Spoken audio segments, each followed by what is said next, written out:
Existe um fenômeno que acontece nos dias de hoje, porque estamos todos conectados o tempo inteiro e com apenas alguns cliques você consegue falar com vários amigos e consegue discutir ideias com um grupo de pessoas. Enfim, você consegue estar em contato com pessoas do mundo inteiro de uma forma muito rápida. Mas a parte mais estranha disso tudo é que quanto mais conectados nós parecemos estar, mais sozinhos nós parecemos nos sentir. E é uma solidão tão devastadora que nos paralisa em todas as áreas da nossa vida. Eu sou Edivaldo Oliveira e nesse momento você está ouvindo o Minuto Reflexão. A solidão é um sentimento muito forte. É uma sensação de desconexão com o meio que nos cerca. Tanto que é muito comum que aquela pessoa que você conhece, que é a mais feliz, a mais cheia de amigos e que está em vários eventos sociais, é muito normal que ela também se sinta sozinha. Mesmo que ela esteja vivendo todos esses momentos com as pessoas que ela ama. Só que o mais curioso é que as outras pessoas que a cercam provavelmente se sentem solitárias também. E talvez até mais, porque pensam, eu gostaria de ser tão feliz quanto essa tal pessoa. Ela se expressa tão bem, ela está sempre tão à vontade. Então, o que nós podemos perceber logo de cara é que solidão é algo que todos nós compartilhamos, mas que cada um vive de uma forma única. E cada um vive isso pensando que está só nesse sentimento. É importante nos lembrarmos que não estamos sozinhos, mas que está tudo bem nos sentirmos sozinhos às vezes.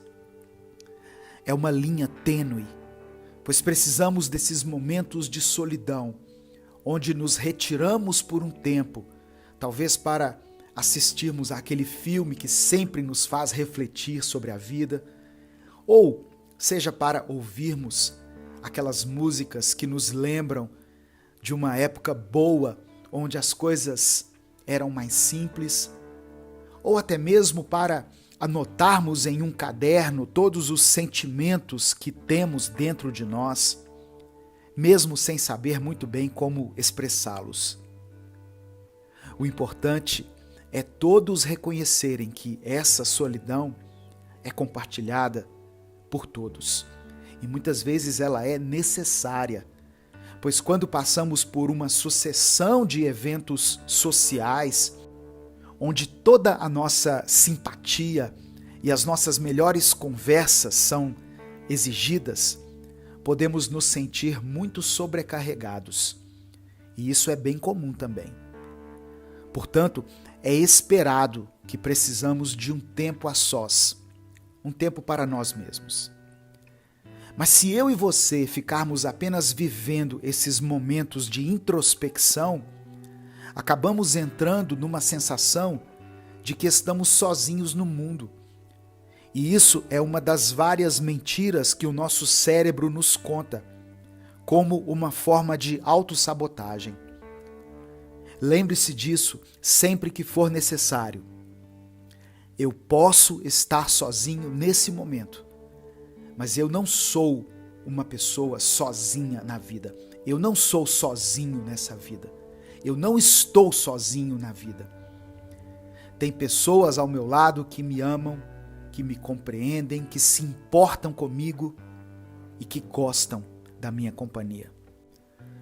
Veja o quão sortudos nós somos, pois não conseguimos contar nos dedos o número de pessoas que amamos, porque amamos tantas pessoas que muitas vezes até nem conseguimos passar tempo suficiente com elas.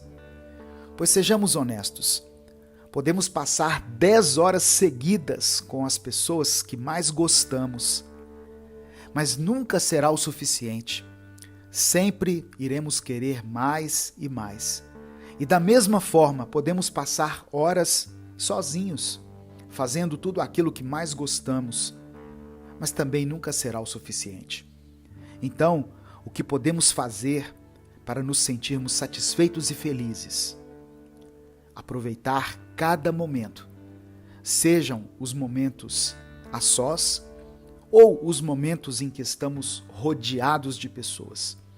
Em cada um desses momentos, devemos respirar fundo, observar tudo o que nos cerca, sentir cada cheiro, escutar cada som e permitir que a nossa mente esteja aberta para conseguirmos nos focar no momento presente e gravar uma memória positiva, pois nós sabemos o quão difícil é para nós focarmos no aqui e no agora.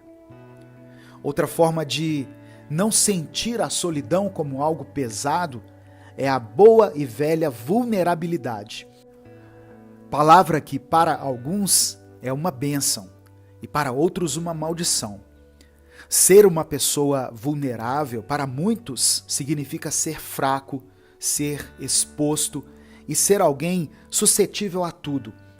Mas na realidade, ser vulnerável é apenas mostrar para os outros e para você mesmo que você não é um herói e que você, assim como todas as outras pessoas, tem os seus altos e baixos. Ser vulnerável vai te conectar com as pessoas de uma forma que você nem imagina e fará com que você e os outros que estão à sua volta se sintam menos sozinhos e mais compreendidos. Ser vulnerável significa dizer: não, eu não posso ir hoje, estou sobrecarregado. Significa dizer: preciso ficar sozinho. Ou então, hoje eu vou, somente porque é o seu aniversário, mas a minha bateria social está bem baixa, então eu vou ficar mais tranquilo, vou ficar mais na minha. Ser vulnerável é ser real e ser fiel a quem você é verdadeiramente e ao que você de fato está sentindo no momento. Isso te fará se sentir mais livre e mais conectado consigo mesmo e com as pessoas à sua volta. Quando convivemos muito com alguém, acabamos descobrindo tudo que uma pessoa tem de melhor. Descobrimos coisas inusitadas e divertidas.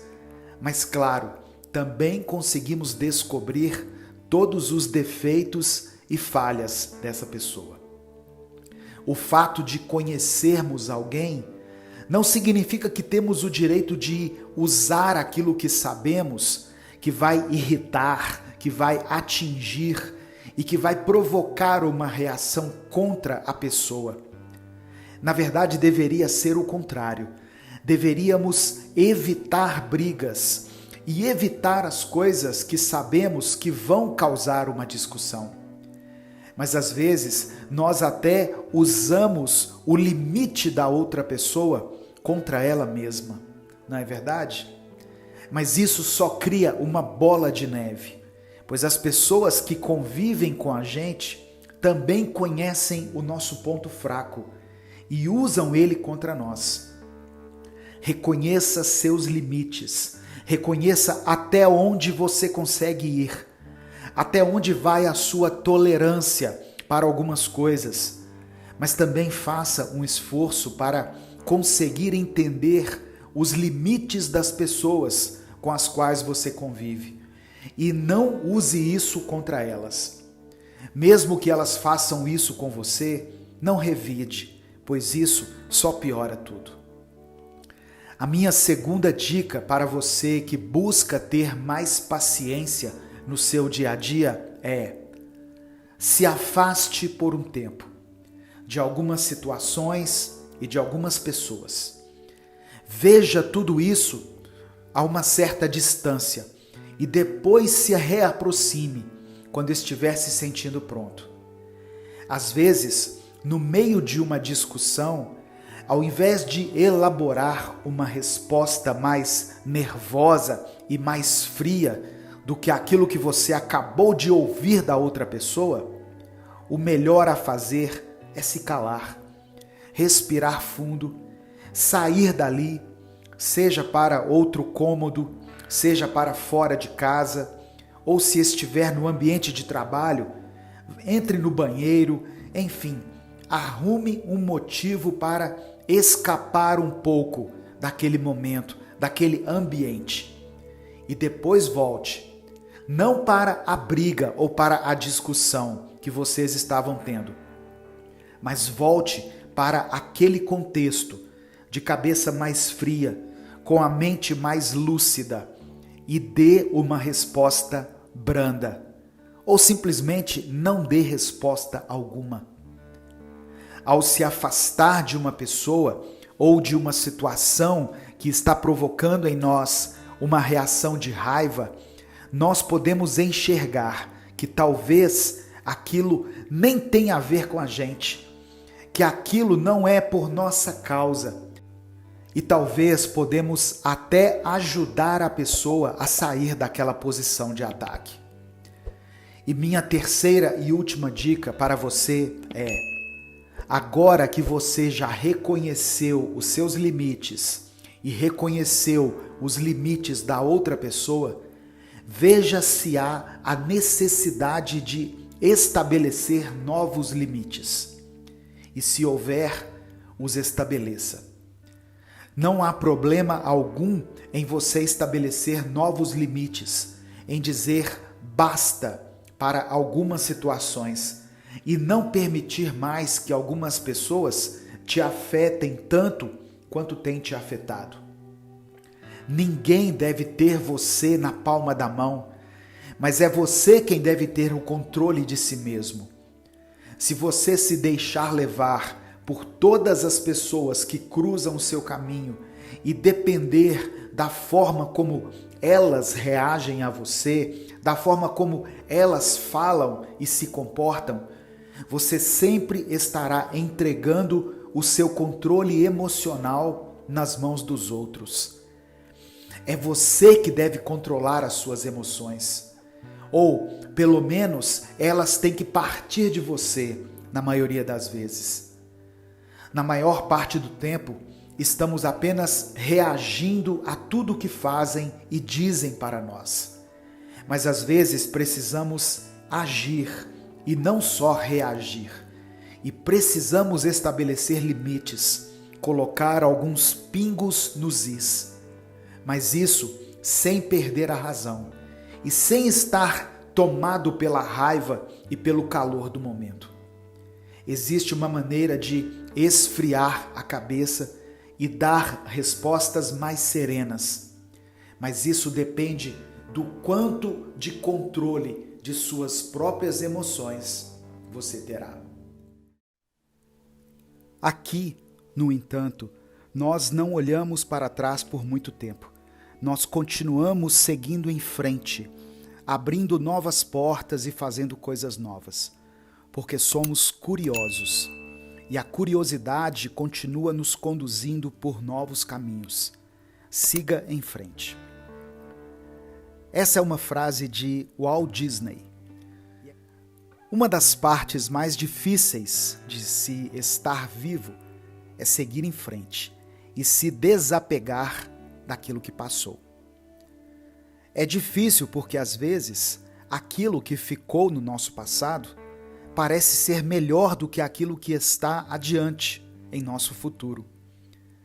Às vezes é complicado, pois algumas coisas que ficaram para trás não ficaram totalmente resolvidas e por isso não conseguimos simplesmente seguir em frente. Em algumas situações, nós não enxergamos o caminho que devemos seguir e nos sentimos totalmente perdidos.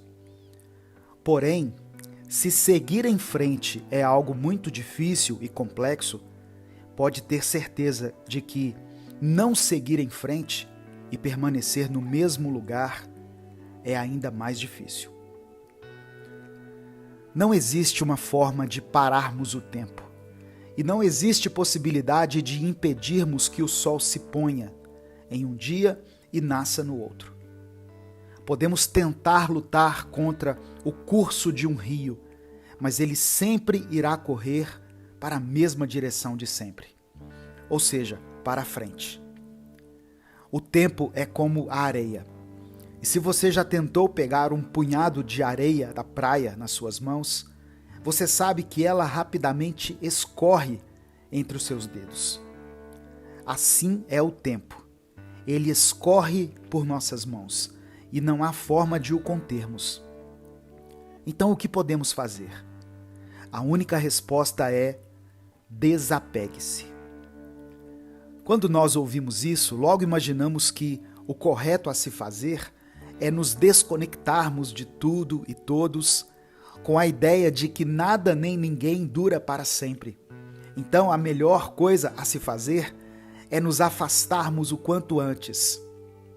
Porém, quando eu digo para você se desapegar, eu estou dizendo para você se desapegar daquilo que te faz mal, daqueles pequenos incômodos, das pequenas discussões que você tem com as pessoas que você ama, se desapegar dos medos que você guarda no seu coração e que te impedem de conquistar os seus sonhos, se desapegar das mágoas passadas que você coleciona em seu coração, ao invés de colecionar todos os momentos bons com as pessoas que você ama.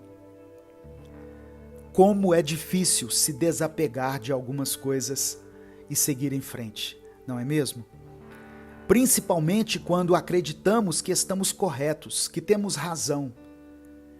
Mas preste atenção nisso. Se existe uma coisa que nos faz perder a paz, perder o prazer de viver, perder o sono e a alegria, é a necessidade de termos razão em tudo. A maioria das pessoas não se desapega do passado pelo simples fato de que sabem que estão corretas e vivem esperando a oportunidade de apontarem o dedo e dizerem: vocês viram? Eu tinha razão. Mas a verdade é que aqueles que querem ter sempre razão em tudo acabam perdendo a razão de viver, acabam perdendo o brilho no olhar daqueles que vivem a vida não para provarem o quanto estão certos, mas que na realidade sabem o quanto precisam melhorar e o quanto precisam aprender. Para você seguir em frente, você vai precisar se desapegar da necessidade de ter razão em tudo. Quando você abandona essa necessidade de sempre estar certo o tempo todo, você continuará encontrando pessoas que ainda sentem essa necessidade. Mas ao invés de você entrar nesse jogo, você vai observar tudo isso de fora. Você vai dar um sorriso de alívio e pensar: eu prefiro a minha paz do que ter razão. A nossa mente é extraordinária. Ela consegue controlar os movimentos do nosso corpo, consegue permitir que os nossos sentidos, audição, olfato, tato, paladar e visão, funcionem perfeitamente. A nossa mente nos permite sermos capazes de imaginar e criar coisas, e nos permite guardar memórias valiosas. Porém, por mais incrível que a nossa mente seja, ela também é limitada e não consegue armazenar tudo aquilo que gostaríamos. Tanto que, se você já estudou uma matéria para fazer uma prova importante, você sabe exatamente do que eu estou falando. Então, da mesma forma que a nossa mente não consegue armazenar tudo, ela não é capaz de armazenar coisas boas se nós a enchermos apenas com as coisas ruins. Se você não abrir espaço dentro da sua mente e do seu coração para algo novo, para algo bom, e apenas alimentar e nutrir o rancor, a amargura, a raiva e as coisas ruins do passado, você não irá conseguir se desapegar daquilo que te machuca e não conseguirá seguir em frente. Para podermos abrir portas para coisas novas em nossa vida, precisamos fechar as portas do passado. Tomar uma decisão de simplesmente deixarmos aquilo que ficou para trás, deixar essas coisas exatamente onde elas estão, ou seja, no passado. Lembra de quando você era criança e descobria que estava prestes a fazer uma viagem? Seja uma viagem de carro, de trem, de ônibus, de avião, a empolgação que tomava conta de você, a ansiedade que fazia com que você contasse os dias e as horas para finalmente poder viajar para um lugar novo, um lugar desconhecido, um lugar que até então só existia na sua cabeça. Essa empolgação, essa curiosidade, esse anseio pelo novo, pelo desconhecido, por aquilo que ainda está por vir, é essa a sensação que precisamos resgatar em nossa vida. Pois é ela que nos conduz a uma nova fase. Você não sente curiosidade de saber como seria a sua vida se você abrisse mão de certas coisas, de certas pessoas e de certas atitudes? Pois então, se agarre a essa curiosidade, solte o passado e siga em frente para tudo aquilo que está logo ali no futuro, apenas esperando que você dê passos em direção a esse novo momento da sua vida. Eu sou Edivaldo Oliveira, você acabou de ouvir o Minuto Reflexão. E se você ouviu até aqui, eu peço que você escreva a seguinte frase nos comentários: eu vou seguir em frente. Se você, a partir de hoje, está disposto a abandonar a sua zona de conforto atual, abandonar tudo isso que você já conhece e seguir em direção ao novo, ao desconhecido e ao inesperado.